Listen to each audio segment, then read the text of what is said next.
My name is Christine Lavelle and we are here at Bristol University College today to carry out the task of pricking out. So you might say, what is the task of pricking out? It's when that you've sown some seeds, like these for example, and you've sown them, they've germinated, you've got a really good spread, but they can't continue to grow in this pot. They have to be transplanted into either individual pots or into modular trays to be grown on before they are planted out. Now, plants that are typically pricked out are plants such as vegetables or plants such as bedding plants.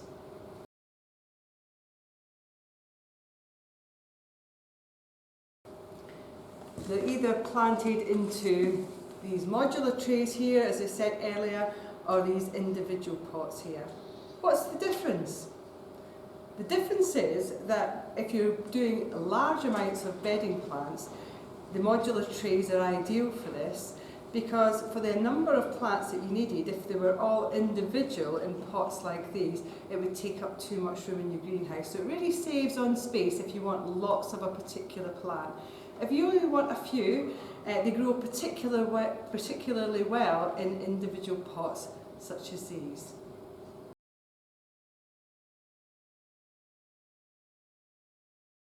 So what do you need for your pricking out?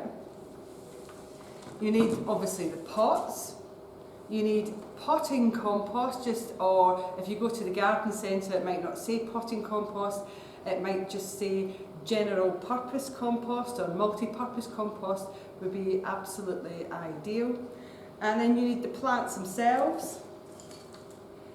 You need a label and a thin permanent black marker in which to write your label out, and you need something, an instrument in which to transplant your seedlings into your pots.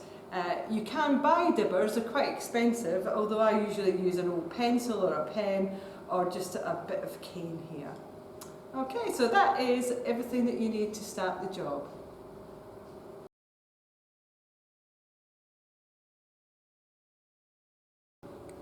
With your potting compost, put a little bit on the table, and then where you've got big bits, such as this, make sure that you break it down.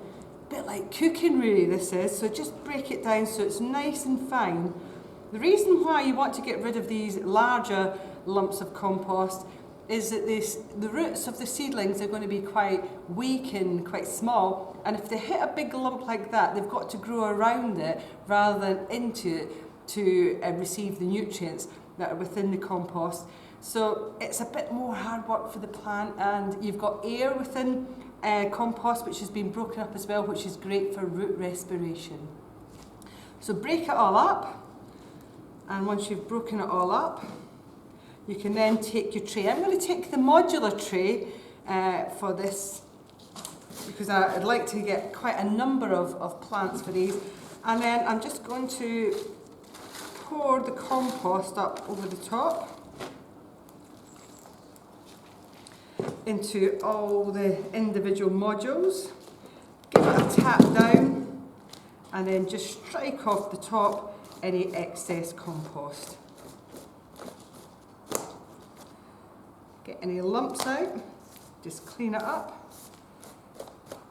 And then we're ready for transplanting the seedlings into here, which is technically known as pricking out.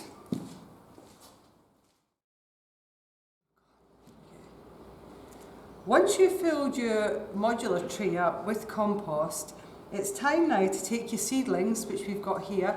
This is a lovely little bedding plant called Rudbeckia, and this particular cultivar is called Toto Rustic, and we're going to use this at the front of the University College in the bedding schemes for the summer for this coming year.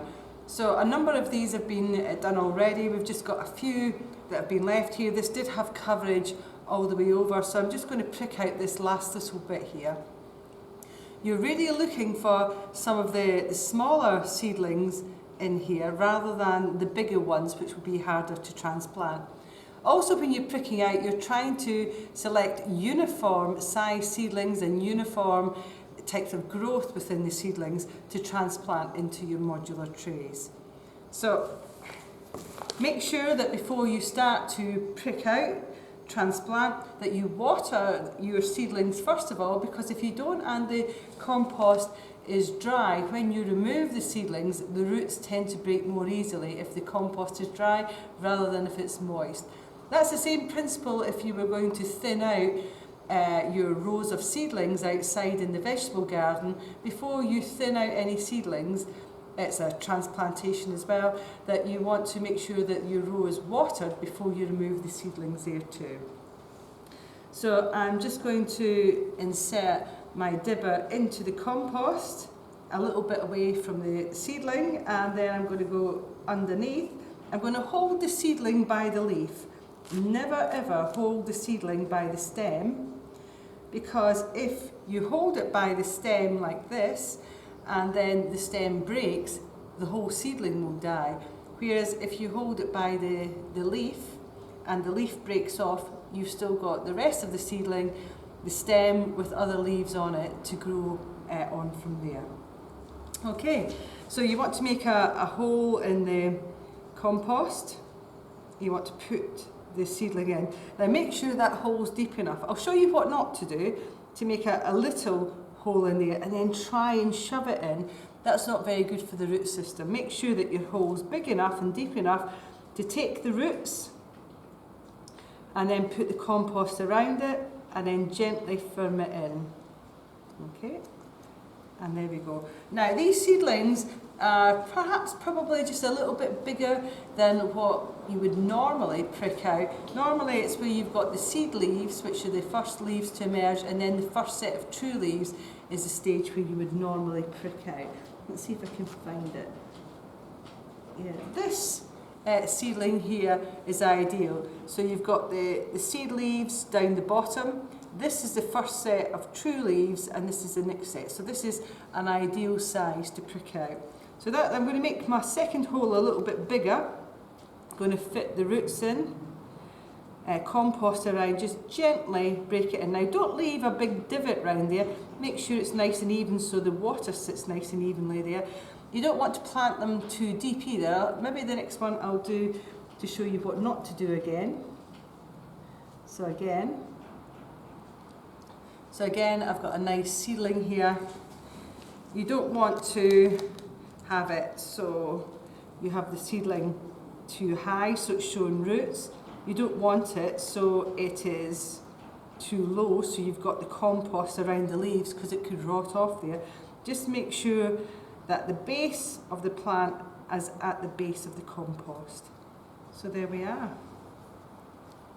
Go for some of the smaller ones. Make sure when you're selecting that your seedlings, I've got an extra little one here, that you try, and if there's any that's been eaten away like this, that you don't choose these particular ones. That'll be fine though. I'm going to put this in. It's a nice small little one.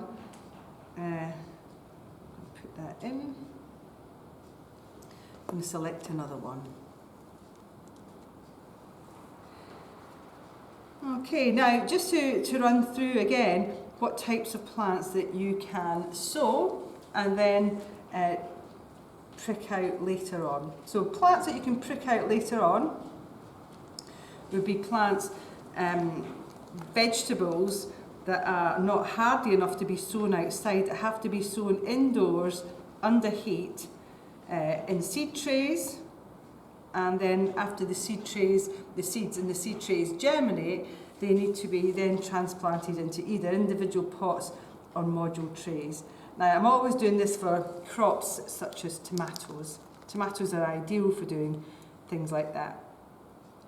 If I was going to sow plants that aren't hardy enough to be sown outside, earlier on in the season, things like courgettes, for example, you can put them outside, sow them outside, but you can't really do that till May time. So that might be a bit late for some people. So you can start them off indoors, but courgettes in modular trays like this, it would just be too small. So courgettes would be started off in individual pots like this, instead of big modular trays like this. But we've got, I'm running out of seedlings here, so I'm just going to have to use some of the bigger ones here. Can you see I'm always holding it by the leaf, as we said earlier. So just to reiterate that point, make sure that the base of the plant is at the sort of base of the compost. Now, this one, I just bruised this, so I'm going to remove this leaf here. There we are. Remove that damaged leaf. Right, we've got a weed here, we've got a rogue. That one looks exactly like the seedling, but that's a willow herb seedling. So I'm going to remove this one here. So we've nearly got a full tray, so that's fantastic. You can get trays where they are a little bit smaller than the individual modules, but then they struggle by the time that the plants are ready for planting out. So these seeds are normally sown round about March time, middle of March, and then they're ready to prick out in April, and then they will be planted out at the end of May. That's after the frosts, the risk of the worst frosts have gone.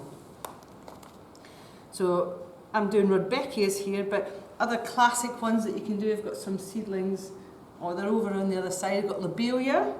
You could do Tagetes petula, which is the French marigold.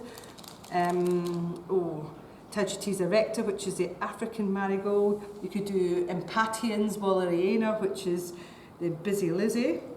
I've just got a smaller one here. And petunias are great to do from seeds. Most people do geraniums from cuttings, but if you're doing them in large batches, you can actually do these from seed as well. So that's a batch of seedlings, that's all finished. Now I'm going to throw this away into a bin, which we'll take up to the compost heap. So this can be recycled. I wouldn't use this compost again. One, because any nutrients that are still contained within there are going to be depleted because the seedlings have been grown on in here, but also they might harbour diseases. So this is going to go off to the compost heap. So this is our finished tray. Just give it a slight tap, and that just evens out some of the compost on the surface. Just give it a clean up.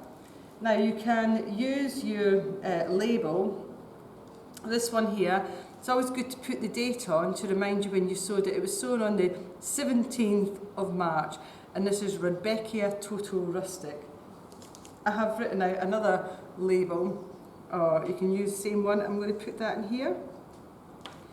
And then that's ready to water now.